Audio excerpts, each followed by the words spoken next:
Hi hello friends, super കൺമണി സീരിയലിൻ്റെ പ്രഭോ വിശേഷങ്ങളിലേക്ക് എല്ലാവർക്കും സ്വാഗതം. അങ്ങനെ ഇതിനെ കൺമണിയും കൃഷും കൂടെയും സംസാരിക്കാട്ടോ ചെയ്യുന്നത്. കൺമണി പറയുന്നുണ്ട്, നട്ടിലുണ്ടെങ്കിൽ അവിടെ നിവർന്നു നിന്ന് തന്നെ മാനസയുടെ മുന്നിൽ വെച്ചിട്ട് നിങ്ങൾക്ക് എന്നെ ഇഷ്ടമാണെന്നുള്ളത് പറയാമെന്നില്ലേ എന്ന രീതിയിലൊക്കെ ചോദിക്കുന്നുണ്ട്. പക്ഷേ കൃഷിനാണെങ്കിൽ അപ്പോൾ ഒന്നും തന്നെ സംസാരിക്കാൻ പറ്റുന്നില്ല. കാരണം ഒരുപാട് എന്തൊക്കെയോ പ്രഷറുണ്ട്. കാരണം എന്ന് വെച്ചിട്ടുണ്ടെങ്കിൽ ആൻറ്റിയമ്മയുടെ ഭാഗത്തു നിന്നാണെങ്കിലും അച്ഛൻ്റെയും അമ്മേൻ്റെയും മാനസയുടെ എല്ലാവരുടെ ഭാഗത്തു നിന്ന് ലോക്ക് ചെയ്തിരിക്കുകയാണ് കൃഷിനെ.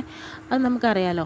അതിനുശേഷം തന്നെ കൺമണിയാണെങ്കിലും നിങ്ങൾക്ക് പറഞ്ഞാൽ മതിയായിരുന്നു എല്ലാ കാര്യങ്ങളെന്ന് പറയുന്നുണ്ട്. നിങ്ങൾക്ക് പറയാത്തിടത്തോളം കാലം എനിക്ക് നിങ്ങളുമായിട്ട് ഒത്തുപോകാൻ സാധിക്കില്ല എന്നൊക്കെ കൺമണി പറയുന്നുണ്ട് കേട്ടോ. അപ്പോൾ കൺമണിയെ പിടിക്കുന്നുണ്ട്, എന്നെ വിട് എന്ന് പറഞ്ഞിട്ട് കൺമണി കൊതറി മാറിയിട്ട് പോവാട്ടോ ചെയ്യുന്നത്. മനസ്സാകെ വിങ്ങി പൊട്ടിയിട്ടാട്ടോ കൺമണി അവിടെ നിന്ന് പോകുന്ന കൃഷിൻ്റെ അടുത്ത് നിന്ന്.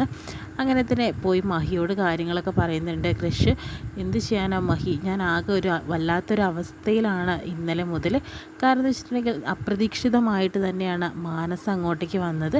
അവൾ വരുമെന്നൊരു മുന്നറിയിപ്പും കൂടെ എനിക്ക് തന്നിട്ടില്ല. ഇതെല്ലാം തന്നെ ആൻറ്റിയമ്മയുടെ പണിയാണ്.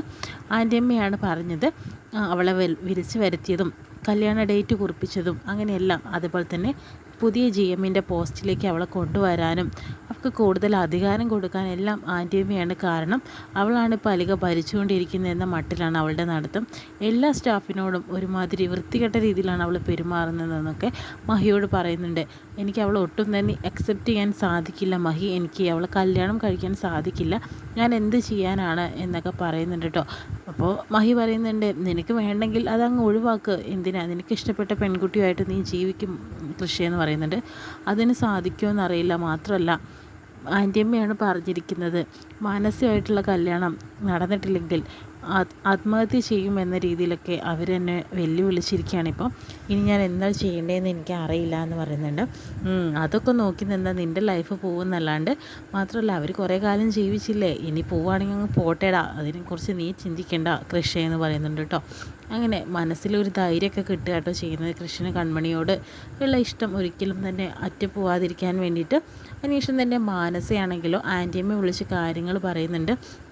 നല്ല പോലെ അവളുടെ മനസ്സ് വേദനിപ്പിച്ചിട്ടാണ് ഞാൻ വിട്ടത്.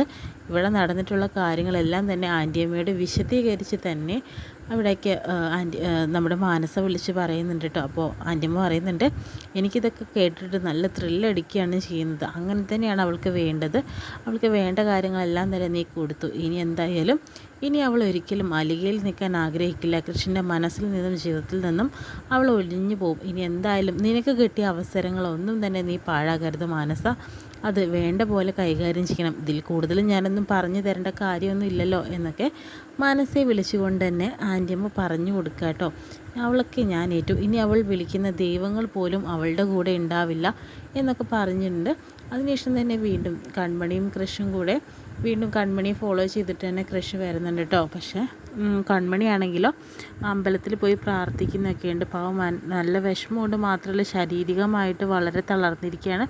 അങ്ങനെ കൺമണി പ്രാർത്ഥിച്ചുകൊണ്ടിരിക്കുന്ന സമയത്ത് തന്നെ കൺമണി കുഴഞ്ഞു വീഴുക കേട്ടോ ചെയ്യുന്നത്. അതിനുശേഷം തന്നെ കൃഷാണെങ്കിൽ അവിടേക്ക് ഓടി വരുന്നുണ്ട്. അതിനുശേഷം തന്നെ പറയുന്നുണ്ട്, എനിക്ക് അങ്ങനെ ചേർത്ത് പിടിക്കാട്ടോ ചെയ്യുന്നത് കൺമണിയെ. എന്നിട്ട് പറയുന്നുണ്ട്, എൻ്റെ ജീവിതത്തിൽ ഒരു പെണ്ണുണ്ടെങ്കിൽ അത് നീ തന്നെയാണ് കൺമണി എന്ന് പറയുകയാണ്.